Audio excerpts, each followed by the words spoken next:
Hello दोस्तों, कैसे हैं आप सभी। उम्मीद करती हूँ आप सभी अच्छे होंगे। मैं दीपा गोस्वामी आप सभी का मोनिका अकेडमी में हार्दिक स्वागत करती हूँ। दोस्तों, हम व्याकरण पढ़ लेते हैं, व्याकरणाम रस पढ़ लेते हैं। हमने पढ़ लिया था भक्ति रस तक, ठीक है। और उम्मीद करती हूँ आप सभी ने पिछली वीडियो अच्छे से देखी होंगी, क्योंकि दोस्तों जैसे ही हमारा ये थ्योरी बेसिस कंप्लीट होता है तो मैं आप लोगों के लिए MCQ लेके आती हूँ।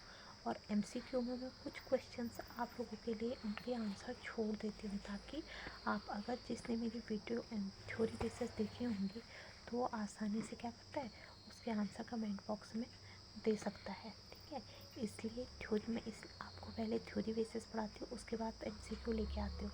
मैं डायरेक्ट आपके लिए क्वेश्चन आंसर लेके नहीं आती हूँ, क्योंकि अगर जब तक हम चीज़ों को गहराई से समझेंगे नहीं तब तक हम कोई भी प्रश्न का उत्तर नहीं दे सकते हैं।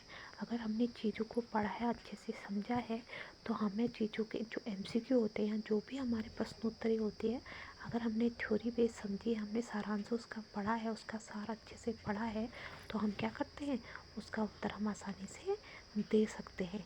इसलिए मैं आपको, हर किसी का पढ़ाने का तरीका अलग अलग होता है। मेरा पढ़ने का और पढ़ाने का तरीका भी अलग है। मैं पहले थोड़ी चीज़ों को पढ़ती हूँ, उसके बाद प्रश्नोत्तरी करती हूँ, क्योंकि प्रश्नोत्तरी करते समय हमारे दिमाग में कहीं ना कहीं चीज़ें रहती हैं कि हाँ ये सही है। हमें हर बार आंसर देखने की ज़रूरत नहीं होती है। अगर हमने थ्योरी पढ़ी है तो हम बिना आंसर देखे भी आंसर दे सकते हैं। हमें चीज़ों को रटने की ज़रूरत नहीं होती है। अगर हम एक या दो बार भी, कम से कम 2 बार हम देख लें थ्योरी को अच्छे से, तो हमें आंसर रखने की ज़रूरत नहीं पड़ती है फिर, क्योंकि हमारे दिमाग में चीज़ें पहले से ही होती हैं। जब हम प्रश्नोत्तरी करते हैं तो हमारे दिमाग में क्या हो जाता है, रिकॉल हो जाता है, रिमाइंड हो जाता है, दोबारा से आ जाती है चीज़ें। चलो शुरू करते हैं। वात्सल्य रस। वात्सल्य रस किसे कहते हैं? जब किसी काव्य में किसी बालक की बाल लीलाओं का ऐसा वर्णन किया जाता है जिससे मन में ममत्व उत्पन्न होता है, उसे वात्सल्य रस कहते हैं। क्या कह रहे हैं, जब किसी बालक के हम बाल उसके बचपन की चीज़ों को ऐसे ऐसे बताते हैं, ऐसे वर्णन करते हैं, जिसे देखकर हमारे मन में क्या होता है, ममता उत्पन्न हो जाती है, तो उसे क्या कहा जाता है, वात्सल्य रस कहा जाता है। इसका स्थायी भाव क्या है, संतान विषयक रति। क्या है इसका स्थायी भाव, संतान विषयक रति। इसका आश्रलंबन क्या है, जिसके मन में ममता उत्पन्न हुई है। क्या बोल रहे हैं, जिसके मन में ममता उत्पन्न, जैसे माता पिता, लेखक, पाठक, कवि, श्रोता, दर्शक आदि। इसका विषयालंबन क्या है, बालक जिसे देखकर या सुनकर मन में ममता उत्पन्न हुई है। ऐसा बालक जिसे देखकर या सुनकर हमारे मन में क्या होती है, ममता उत्पन्न हो जाती है। उद्दीपन क्या है, वही परिस्थितियाँ जिसे देखकर या सुनकर मन में ममता उत्पन्न हुई, जैसे बालक का घुटमन में चलना, तुतलाकर बोलना, अन्य बाल्य आदि। अनुभव क्या है, आश्चर्य की चेष्टा है, बच्चे को गोद में लेना, दुलार करना, उसके जैसी बोली बोलना आदि। और संचारी भाव क्या है इसका, हर्ष, मोह, गर्व, उत्सुकता, चपलता, जिज्ञासा आदि। इसका संचारी भाव क्या है, हर्ष, मोह, गर्व, उत्सुकता, चपलता, चंचलता, जिज्ञासा आदि, ठीक है।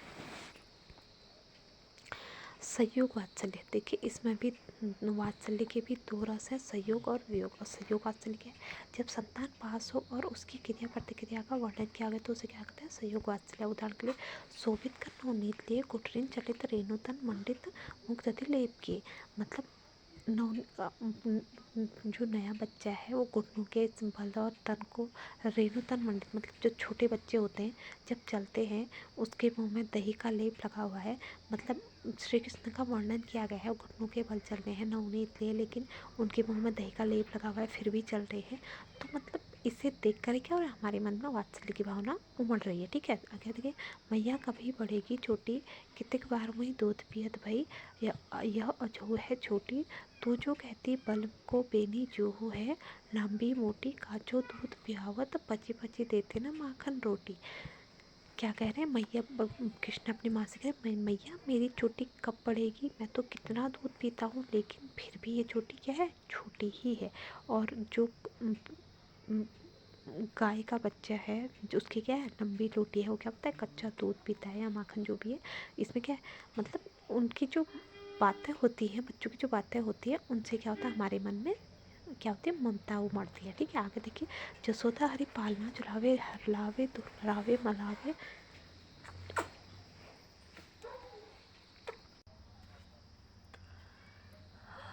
लरावे दुलरावे महलावे, जोई सोई कुछ गावे, कबो पलक हरि मूंद लेते हैं, कबो अधर फरकावे, सोवत जानी मौन है के, रही करी करी सेन बतावे, इति अंतर अकुलाए उठे, हरि जसुमति मधुर गावे, जो सुख सुर अमर मुनि, दुर्लभ सोनंद भमिन ने पावे। मतलब इसमें क्या है, जो यशोदा माँ का क्या है, ममता का वर्णन क्या वो क्या करते हैं, कभी हरि को जो भगवान को जो पालने में झुला रही है, कभी हिला रही है, कभी प्यार कर रही है, तो कभी सुलाने की कोशिश कर रही है, और भगवान क्या कर रहे हैं, कभी आंखें मूंद रहे, कभी देख रहे हैं, और कभी मैया को देख के मैया सोच रही है कि बाल लल्ला सो गया है, तो क्या जो चुप हो जा रही है। इसमें क्या है, मतलब उनका इसमें क्या है, उनकी ममता झलक रही है। इसमें क्या है, हमारा भी संयोग वात्सल्य रस है। ठीक है, अब वियोग वात्सल्य रस क्या होता है, देखिए जब संतान दूर हो और उसकी बाल लीला होता है, आदतों का वर्णन क्या वहाँ पर क्या होता है, वियोग वात्सल्य। अब देखिए जब किसी की संतान दूर होती है और उसे बचपन में तो उसके क्या होता है, उसे किसी के जरिए बताया जाता है कि आपका बच्चा ऐसा कर रहा है, ये कर रहा है, वो कर रहा है, उसमें क्या होता है, वियोग वात्सल्य। उसके सुनकर भी उसके मन में क्या होती है, ममता उमड़ती है, तो उसमें क्या होती है, वियोग वात्सल्य। देखिए उदाहरण देखिए, संदेशो देवकी से कहियो, हो तो धाय तिहारे सुत की दया करत ही रहियो, तुम तो टेव जानती हो कि तेव मोहि रही आवे, प्रातो उठत मेरे लाल लड़ते, माखन रोटी भावे, तेल उपटन अब तातो जल ताहि देखि भिज आ जावे, जोड़ जोड़ जोई मांगत सोई सोई देती, क्रम क्रम करी के नहावे, मेरे अलग लड़ते मोहन, हे करत संकोच, सूर्य पथिक सुन मोहि, रैनी दिन बड़े रहत उर सोच।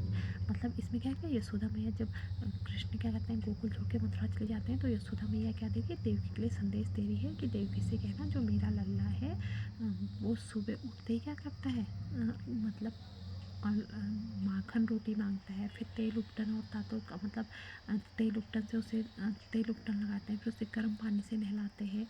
मतलब उसमें क्या है, उसके जो उन्होंने अपना वर्णन किया जो वो करते थे, उसमें क्या है, वो सब उनको क्या बता रही है, देवकी माँ के लिए बता रही है। इसमें क्या है, वियोग वात्सल्य, उनकी इसमें भी क्या है, उनकी ममता झलक रही है, लेकिन कौन सी, जो वियोग वात्सल्य। ठीक है, आगे देखिए। तो दोस्तों हमारी छंद की क्लास यहीं पे समाप्त, सॉरी रस की क्लास यहीं पे समाप्त होती है, माफ़ी चाहती हूँ। हमारे रस यहाँ पे समाप्त हो चुके हैं। अब हम करेंगे इसके MCQ। उम्मीद करती हूँ आप सभी लोगों को रस की क्लास समझ में आई होगी, और आप लोगों से ये भी उम्मीद करती हूँ कि आप लोग एक बार जो रस की क्लासें हैं, जो सार बेस पे मैंने आपको पढ़ा रखी है, थ्योरी बेस पे आपको पढ़ा रखी है, आप इन क्लासों को अच्छे से देखेंगे, समझेंगे, सुनेंगे, क्योंकि जब हम प्रश्नोत्तरी करेंगे तो उसमें कई बार ऐसी चीज़ें भी आती हैं जो हमारी थ्योरी में रहती हैं, थ्योरी में से ही लिए गए हैं, उदाहरण वाली चीज़ें थ्योरी से ही ली जाती हैं, तो आपको समझने में आसानी होगी। और ज़्यादातर आपको एग्ज़ाम के बेस पे मैं आपको बता दूँ, तो आपको क्या देखने हैं, संचारी भाव। इसमें क्या पूछा जाता है, संचारी भाव, वात्सल्य रस का संचारी भाव क्या है। ठीक है, तो आपको बता दिया जाएगा, जैसे वात्सल्य रस का संचारी भाव क्या है, रौद्र रस का संचारी भाव क्या है, वहाँ पर आपको ऑप्शन दे दिए जाएंगे। लेकिन कई बार ऐसी होती है कि चीज़ें सेम सेम होती हैं, तो हमें थोड़ा कन्फ्यूज हो जाता है, तो हमें इनके संचारी भाव अच्छे से पढ़ने की ज़रूरत है। उम्मीद करती हूँ आप इन सब चीज़ों को अच्छे से पढ़ेंगे, समझेंगे, और फिर हम आगे प्रश्नोत्तरी करेंगे तो उसमें समस्या नहीं होगी। ठीक है, धन्यवाद।